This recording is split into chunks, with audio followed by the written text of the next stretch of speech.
반갑습니다. 초보자에게도 꾸준한 수익을 추구하는 매일단타입니다. 오늘 5월달 거래 마지막 날이었습니다. 거래들 마무리 잘 하셨나요? 이번 달에는 아마 대부분의 회원님들이 조금은 고전을 하지 않으셨을까 합니다. 왜냐면 시장이 별로 좋지 않았고 테마주나 이런 것들이 유동성이 줄어들면서 뒤로 갈수록 상당히 좀 거래하기 까다로운 장이었는데, 제가 오늘 말씀드릴 내일의 급등주 타점 그리고 테마들에 대해서 좀 이해를 하신다면 여러분들이 주식을 하기에는 조금 더 수월하지 않을까 생각을 해봅니다. 저희 VIP 방에서도 오늘 수익으로 마감을 했고 이번 달도 월 단위로서 수익으로 마감을 했지만 생각보다 어려운 장이었습니다. 그래서 6월 달에도 마찬가지로 조금 조심해서 거래를 할 것인데, 이 영상들에게 어떻게 하면 조심할 수 있는지, 어떻게 하면 좀 어려운 장을 헤쳐나갈 수 있는지에 대한 팁을 좀 담도록 하겠습니다. 여러분들이 그런 것들을 잘 여러분들 것의 기준으로 받아들이신 다음에 매매를 하실 때 충분히 활용하신다면 조금 더 수익을 내기 원활하지 않을까 생각이 듭니다.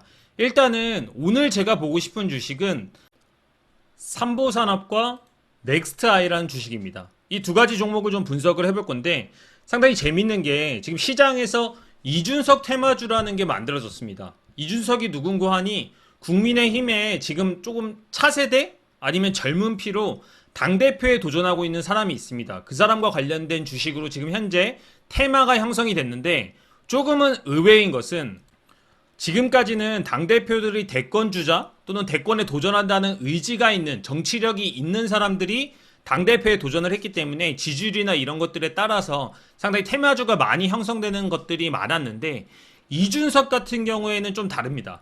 이 사람은 아직까지는 국회의원이 된 적도 없고 지금 현재 대권을 도전할 수 있는 포지션도 아니지만, 현재 국민의 힘이 워낙 지지율이 낮고 누군가 새로운 사람은 수혈을 해야 되는데, 이준석이 당대표가 될 것 같은 확률이 상당히 높아짐에 따라서 그에 따라서 정치의 지형도가 바뀌지 않을까 하는 파괴력 또는 사람들의 기대감 때문에 테마주가 만들어진 것으로 보입니다.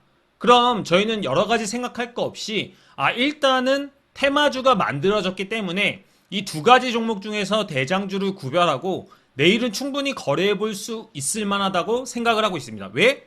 세력이 들어왔기 때문에. 세력봉이 만들어졌다는 것은 제가 항상 말씀을 드리지만 그냥 만들어지는 경우는 없다라고 이야기를 했습니다. 그죠? 그럼 보면 지금 넥스트아이 같은 경우만 해도 시총이 1,400억인데 오늘 2,000억이 넘게 터졌고요. 삼보산업 같은 경우 한번 보도록 하겠습니다. 삼보산업 같은 경우에는 800억인데 오늘 거래대금도 800억이 터졌습니다. 그러면 시총 대비 한 바퀴가 돌았다라고 볼 수가 있잖아요. 그죠? 그리고 앞에 이 일봉의 모습들을 한번 해석을 해보면 이런 식으로 정고점을 넘지 못했고 넥스트아이는 이 정고점을 넘어주는 모습을 보여주고 있습니다.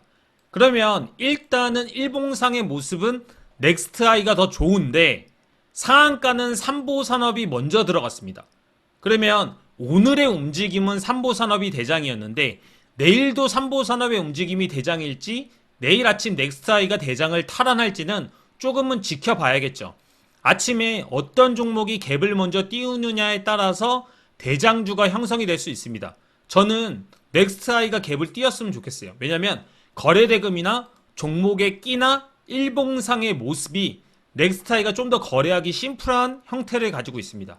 이런 식으로 테마에 대해서 분석을 한 다음에 이런 것들이 어떤 포지션에서 우리가 매매를 했을 때 조금 안전한지를 여러분들과 함께 분석을 해본다면 여러분들의 기준을 세우는데 상당히 큰 도움이 될 거라고 생각이 됩니다.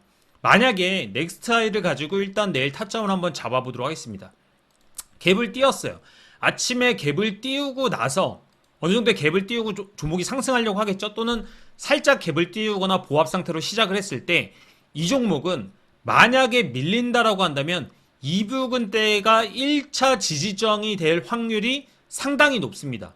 왜냐면 제가 항상 여러분들한테 기법을 사용해서 매매하는 법들도 말씀을 드리지만 결국에는 지지와 저항이 상당히 기법 그리고 매수 포인트에서 많은 영향을 준다라고 이야기를 하고 있어요. 지금 보시면 이 구간에서 돌파를 하려다가 밀리고 돌파를 하려다가 밀리고 저항을 받는 걸 확인할 수가 있죠. 그러다 보니까 어떻게 돼요? 거래대금을 상당히 터뜨리면서 돌파하는 모습이 나옵니다. 그죠? 돌파하고 나니까 어떻게 되나요? 지지하는 모습이 나오죠. 맞나요? 돌파하고 나니까 또 지지하는 모습이 나오고 그 다음에 상한가에 들어간 모습들이 나왔습니다. 그러면 이런 차트의 형태들은 대체적으로 이런 부분대에서 1차 지지점이 만들어질 확률이 상당히 높다는 겁니다. 그리고 2차 지지점은 제가 항상 뭐라고 말씀을 드렸죠?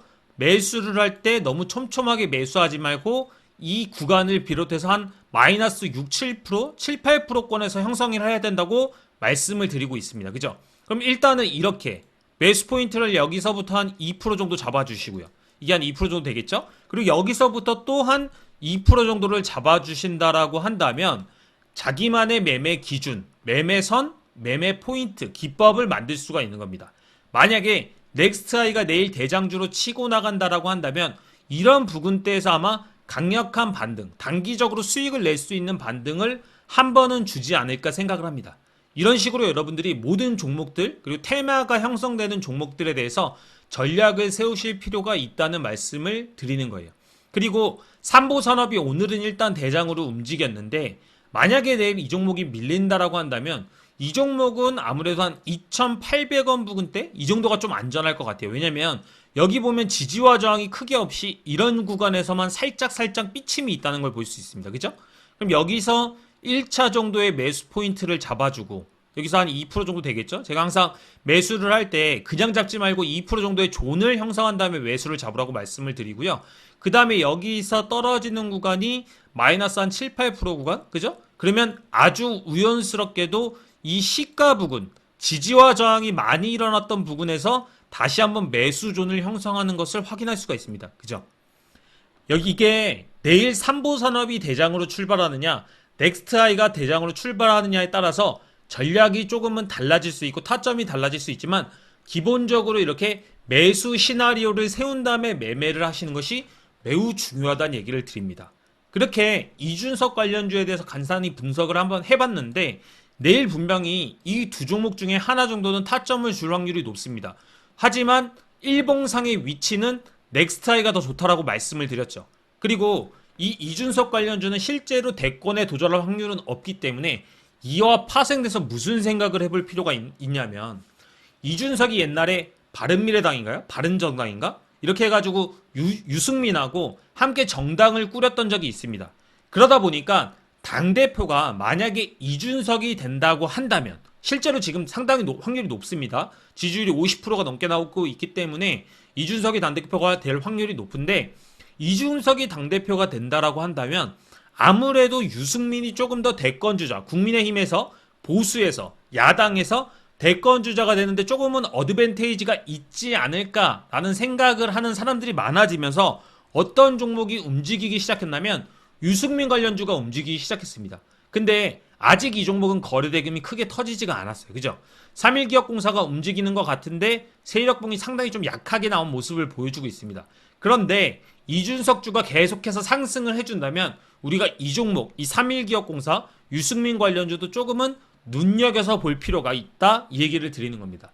여러분들이 이렇게 테마주를 매매하는 데 있어서 하나의 현상만을 보실 게 아니고 여러 개를 복합적으로 유기적으로 생각하시는 습관, 사고하는 방식이 필요하다는 얘기를 드리고 있습니다.